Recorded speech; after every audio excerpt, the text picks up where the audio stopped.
I'll help my weak and puny allies where I can.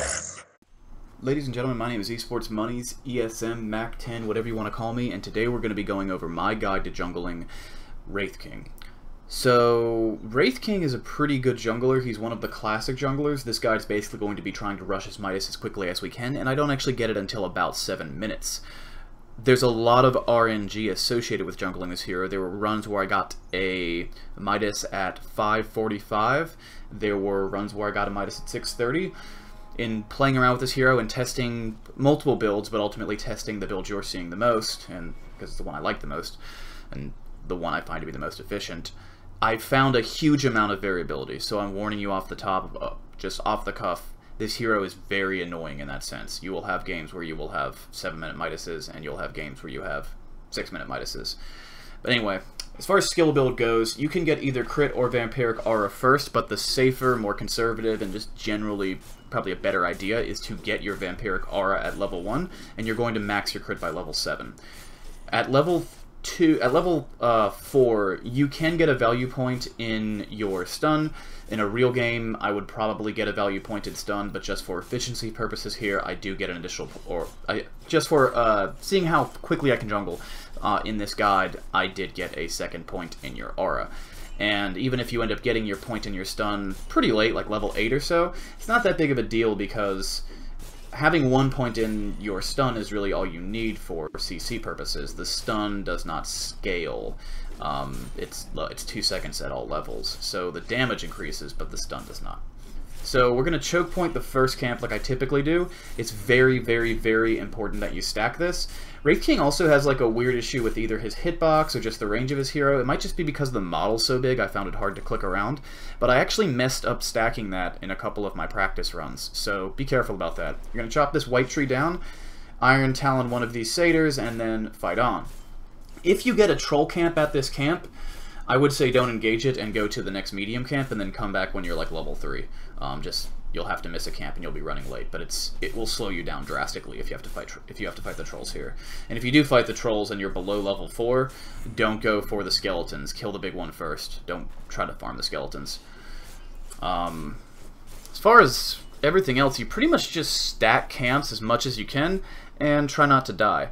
Again, if you want to be a little more conservative, you can get a Stout Shield. Stout Shield's a pretty good item. If you want to be even more conservative, you can get a Stout Shield and that item that gives you the -2 armor orb effect. As far as my item build goes after Midas, there's a huge amount of variability in terms of what you can do with Wraith King. Some games I'll try to build a Desolator, which is pretty rare. Usually if I build Deso, it's like it's sort of the same thing that I would use an armlet for. It increases my farm, increases my ability to fight, and just, you know, makes me an early to mid game terror. So I'm not big on either of those items.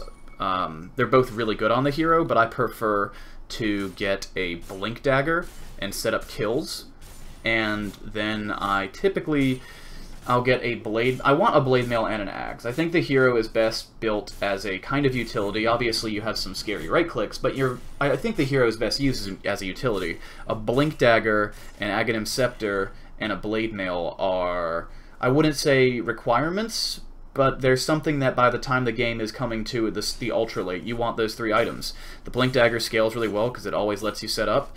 Blade mail scales really well because it refers enemy damage done to you before any reductions, and the Aghanim scales really, really well. In fact, the Aghanim scales like with your cooldown.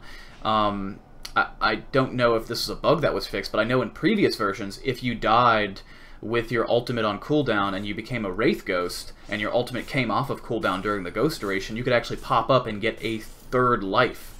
So, yeah, pretty good items to scale with, plus if you're ratting with your team, like suppose you're with like a Lycan or a Nature's Prophet, and they die around you, and they get the Ags effect, and they come back to life as a Wraith, then they can continue to hit the buildings they were hitting, and the enemy team can't really do anything about it, because they're dead anyway.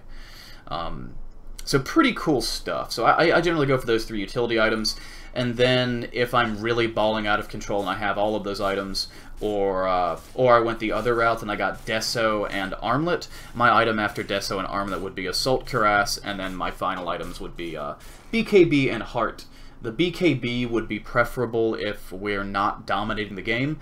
If we are dominating the game, then I'll go for the Heart before the BKB. Heart and Armlet have some pretty good synergy due to the inherent regen.